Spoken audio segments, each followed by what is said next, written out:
Books of Macabes. The 4 books of Macabes are ancient Jewish texts that dive into the fight for religious freedom during a dark chapter of Jewish history. The first 2 books focus on Judah Maccabee and his brothers, who led a courageous revolt against the Seleucid Empire in the 2nd century BCE. These books also record the origins of Hanukkah, celebrating the rededication of the temple after it was defiled by foreign rulers. While Catholics include 1 and 2 Maccabees in their Bible, Protestants and Jews do not. The Jewish canon excludes them due to their Greek language and later date, while reformers like Martin Luther rejected them for theological reasons. 3 and 4 Maccabees are even more obscure. The 3rd tells a tale of Egyptian persecution. The 4th praises martyrdom and reason over emotion. All 4 offer vital insight into Jewish identity under foreign rule, just not enough to make the cut. The Gospel of Judas. The Gospel of Judas turns one of Christianity's most infamous figures completely on his head.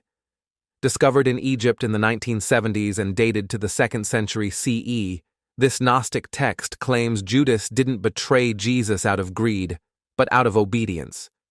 According to the manuscript, Jesus actually asked Judas to hand him over, as part of a divine plan to free his spirit from the material world. This version of the story reflects Gnostic beliefs, where hidden knowledge, or gnosis, leads to salvation. It paints the other disciples as confused and spiritually blind, while Judas alone receives the true revelation. That idea was too radical for the early church. Early theologians like Irenaeus condemned the gospel outright. Its late authorship, heretical theology, and complete contradiction of the 4 canonical gospels led to its universal rejection. Still, it remains one of the most provocative lost texts ever found. The Testament of Solomon. The Testament of Solomon reads more like supernatural folklore than sacred scripture. Written between the 3rd and 5th centuries CE, it claims to reveal how King Solomon built the temple in Jerusalem, not with manpower alone, but by commanding demons. According to the text, the archangel Michael gave Solomon a magical ring engraved with a powerful symbol, allowing him to summon, interrogate, and enslave demonic spirits. These demons aren't random villains. They're tied to stars, diseases, and even specific sins. Solomon uses them to diagnose illnesses and uncover cosmic secrets. Names like Asmodeus and Abazu appear here long before becoming staples in medieval demonology. Despite its vivid storytelling, the Testament was never accepted into Jewish or Christian scripture. Its mix of astrology, magic, and Greek-Egyptian influence clashed with biblical teachings. But as a window into early mystical traditions, it's absolutely fascinating and completely out of bounds for canon. The Ascension of Isaiah. The Ascension of Isaiah is a layered, otherworldly text that blends martyrdom, prophecy, and cosmic vision. Likely compiled between the 1st and 3rd centuries CE, it's made up of 3 parts. Isaiah's execution under King Manasseh, apocalyptic prophecies about the end times, and a mystical journey through 7 heavens. In the final section, Isaiah ascends with an angelic guide and sees incredible visions, angelic hosts, divine beings, and the moment when Christ descends to earth for the virgin birth. The text subtly hints at theological ideas resembling Arianism, portraying Christ as subordinate to God the Father. Early Christian leaders rejected the book because of these controversial teachings and its uncertain origins. It wasn't used widely in worship, and its visions didn't match accepted doctrine. Still, it remains a vivid piece of early Christian imagination, half scripture, half cosmic dream. The Apocalypse of Abraham. The Apocalypse of Abraham is a Jewish apocalyptic text likely written between 70 and 150 CE.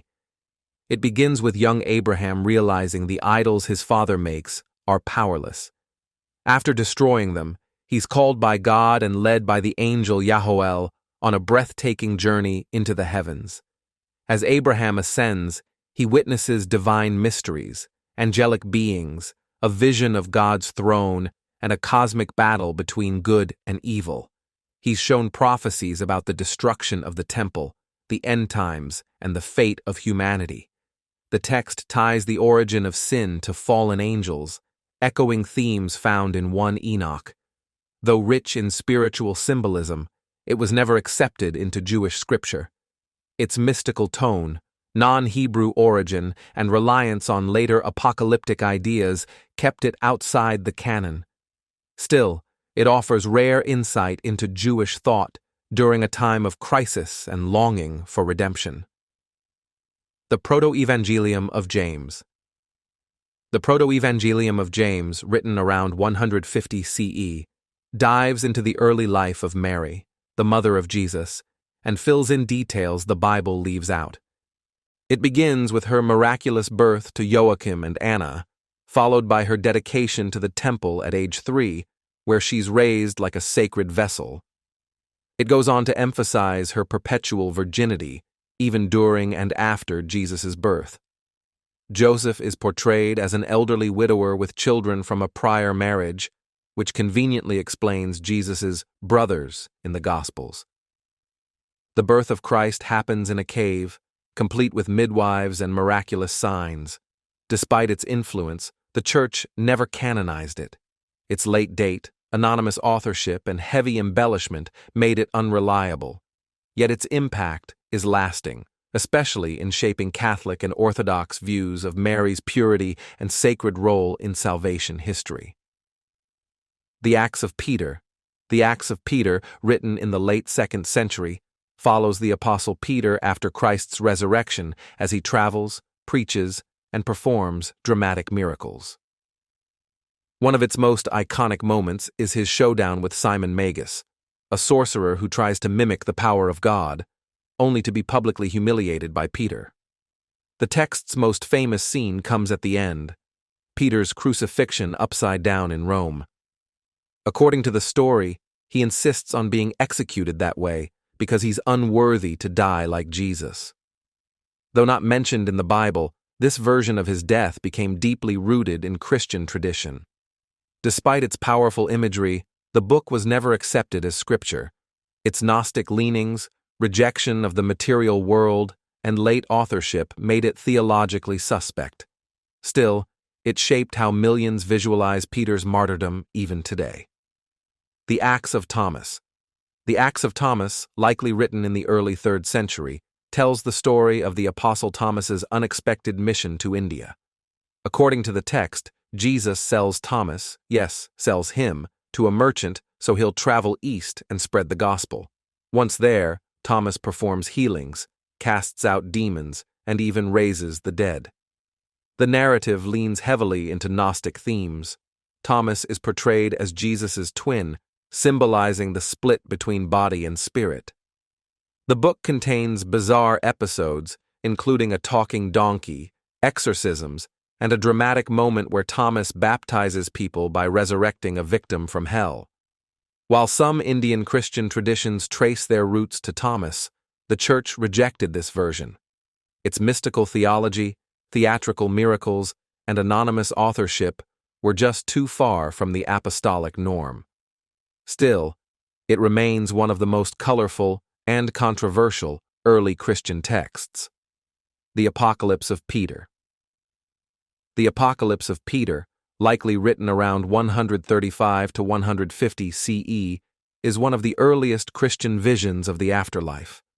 It describes Peter being shown heaven's peace and hell's torment by Jesus himself. What follows is a vivid, at times brutal tour of divine justice, where each sinner suffers in poetic proportion to their crimes. Liars are hung by their tongues, adulterers are burned, blasphemers scream in torment while the righteous rejoice. It's a spiritual predecessor to Dante's Inferno, and parts of it were even read in churches in the early centuries. A separate Ethiopian version focuses more on end-time signs and cosmic destruction. Despite its early popularity, it was ultimately excluded from the canon. Its gruesome imagery, mythological influences, and theological differences from Revelation were too much for the early church. but it remains a chilling insight into how early Christians imagined final judgment. The Acts of Paul and Thela. The Acts of Paul and Thela, written in the 2nd century, introduces Thela, a noblewoman who hears Paul preach about celibacy and decides to give up marriage, wealth, and social status to follow Christ. Her decision sparks outrage from her family, and she's arrested and sentenced to death. What follows is a series of miraculous escapes. She survives fire, wild beasts, and even baptizes herself in a pool of dangerous seals. Her devotion and courage make her a powerful symbol of faith and female empowerment in early Christianity. Despite its widespread popularity, especially among women, the Church didn't include it in the Bible. Its dramatic miracles, anonymous authorship, and strong endorsement of celibacy over marriage made it too controversial. The Secret Gospel of Mark. In 1958, Columbia scholar Morton Smith claimed to have discovered a hidden letter from Clement of Alexandria referencing a secret version of the Gospel of Mark. According to Smith's transcription, this longer gospel contained an extra resurrection scene involving a young man and hinted at mystical teachings Jesus allegedly shared only with select disciples.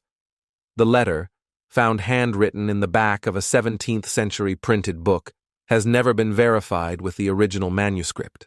No other ancient source ever mentions this version of Mark, and the page it was copied from mysteriously vanished. That's raised serious concerns. Most scholars today believe the secret Gospel of Mark is likely a modern hoax, or at best a misunderstood text.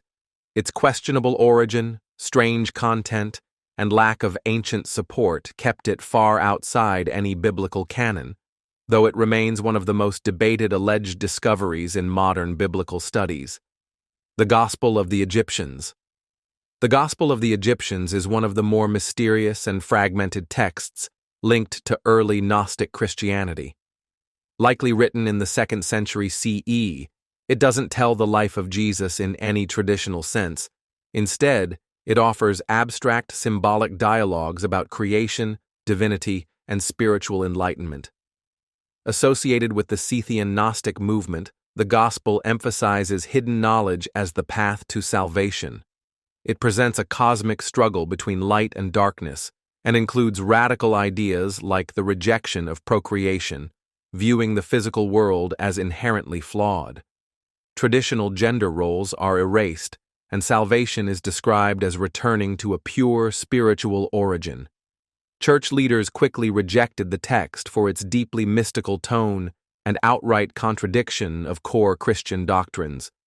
Today, only fragments survive, but they reveal just how wildly diverse early Christianity was and how much was left behind. These books didn't make it into the Bible, but they shaped how people thought about faith, power, and the afterlife. Some were too strange, others too bold, but all of them offer a glimpse into the spiritual questions early believers wrestled with.